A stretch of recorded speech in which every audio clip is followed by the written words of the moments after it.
Hey guys, Chris here from Carolot Farm. Guess what? We got rain. We got tons of rain. I think we had close to 4 to 5 inches in the last 7 days.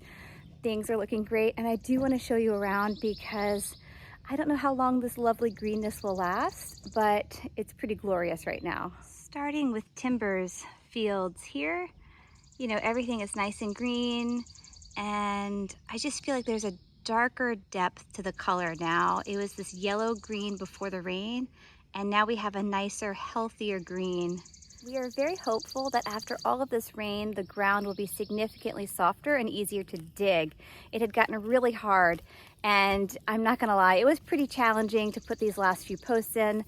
The hope though now is to finish up the ring fence and to then turn our attention to enclosing the small grassy area that sits just beyond the edge of her field.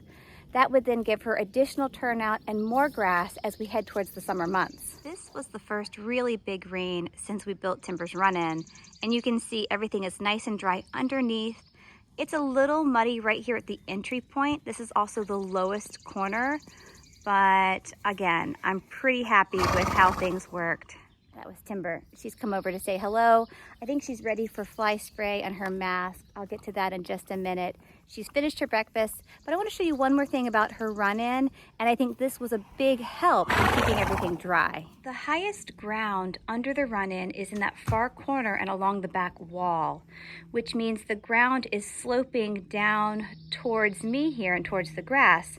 So when rain comes off the roof, it will not flood back into the run-in, which is fantastic. After several days of rain, overcast skies, and some cooler temperatures, the sun is now coming out. It's hot, it's humid, so the horses are gonna definitely want their fly spray and their masks.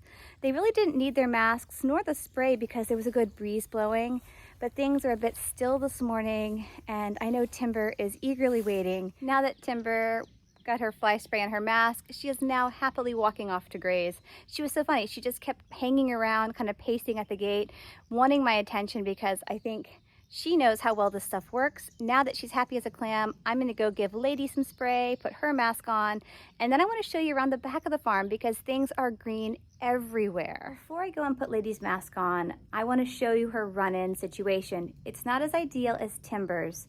This barn was originally built as a hay barn. We had round bales in here, they were sitting on pallets, and nothing was actually on the ground. So we didn't take into account the lay of the land, the runoff from the roof, and all of that, the same as we did with Timber's run. But I want to show you how not to lay out a run-in if you can help it, and if you can't help it and the lay of your land is such as this, do your very best to put gutters on your run-in or your barn because it will hopefully save you from the mess that I'm going to show you now. Here is Lady's run-in, and as you can see, I am standing at the lowest point. The high ground is up there where the grass is at the entry point. And so all of the rain that comes off the roof just kind of floods into the run-in here. It seeps into the ground. It gets all of the bedding super wet and soggy. And we even have some seepage that comes in from the right-hand side here by the tarp. Again, it's just because of the lay of the land. And so because things get so wet in here, even her feed mat can get wet because some of that liquid, which is pretty gross stuff, leaks down and runs onto her mat. So if you can help it, try not to have your run-in like this. Have it on the high ground so that any sort of rainfall runs off and away from the barn. Because the bedding does get so gross and soiled, not just from her using the restroom, but because of the seepage I was telling you about, I do have to strip this area every so often. And throughout the rain event, and even last winter with all of the snow and ice, I tend to come back and just add more dry hay on top and kind of build up that dry barrier so that I'm not stripping it every day.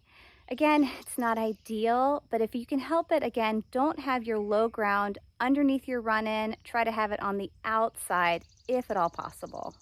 Here's a quick look at Lady's paddock. Everything is so green and so lush. You know, she is happy down there grazing. Things are just in such a better place now than they were a week ago. You probably can't tell from the video, but out here in the field, we have tall tufts of fescue. The fescue stalks, when they grow tall like this and have seed heads, tend to be a bit tough.